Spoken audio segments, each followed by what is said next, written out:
We bring in Sean Duffy, former congressman, Fox News contributor, and Wisconsin resident.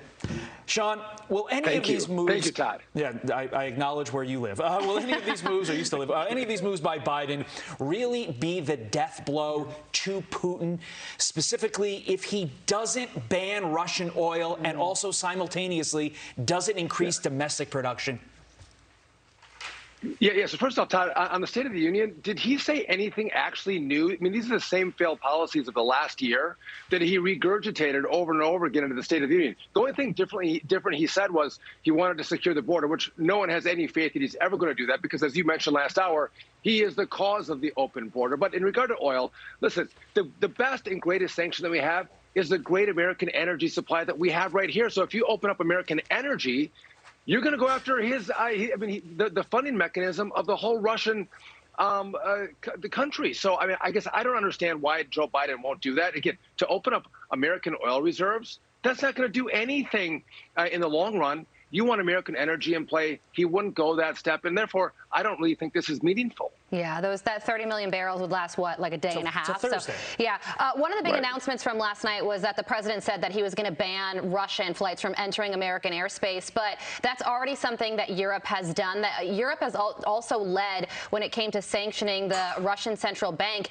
It sort of feels like the United States is the junior partner when making these decisions. And I think that that's a very different place. It's a different feeling for Americans to not be leading when it comes to these big international decisions. Yeah, Carly, but I think Joe Biden wants us all to believe that he is actually leading, that he's, building this coalition and driving the coalition. To your point, you're right.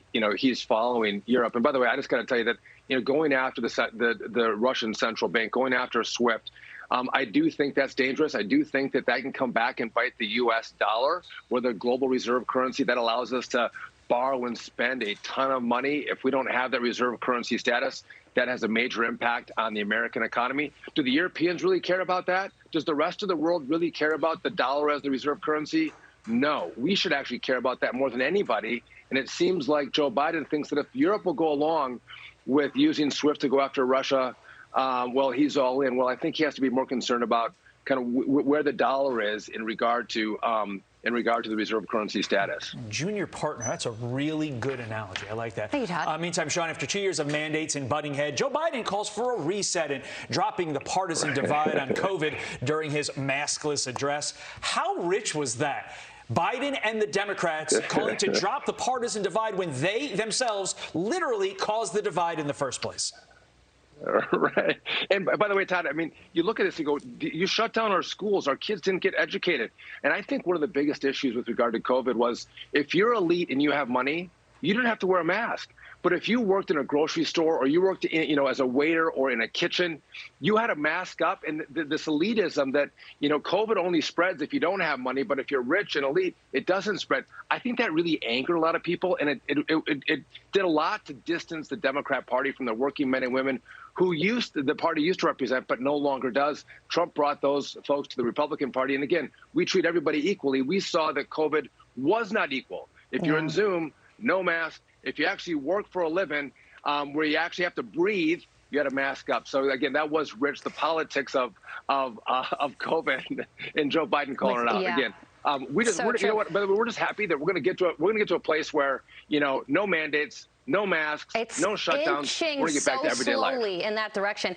Just looking at the speech overall, it clocked in at 62 minutes, shortest first address for a president since George W. Bush in 2002. There were also some gaffes. At one point, he called Ukrainians Iranians. And then there was also this weird moment where he said that he disagreed with Vice President Kamala Harris. So just your overarching takeaway, how do you think this speech will be remembered down the road? I thought it was boring, not a lot of energy. I thought the first 5 minutes, I gave him an A. The rest of the speech, I gave him a, maybe a D minus. I didn't think he did very well. It will not be remembered. And again, you had social distancing in the chamber. I was in that chamber. The excitement and energy, whether it was a Democrat or Republican, you can feel it. It's such a cool event. And here they had everyone separated, and it was very partisan and low energy. And again, I thought he was mumbling through the speech oftentimes. He made the gaffes. Again, I don't think he did very well. Yeah. There were two But big his poll numbers are not going to improve, Carly. Yeah, poll numbers are not going up after this speech. That'll certainly be something to watch for sure. Sean, we got to leave it there. Thank you so much for waking up with us. Thanks, Sean. Always good to see you. Absolutely. Have a good morning.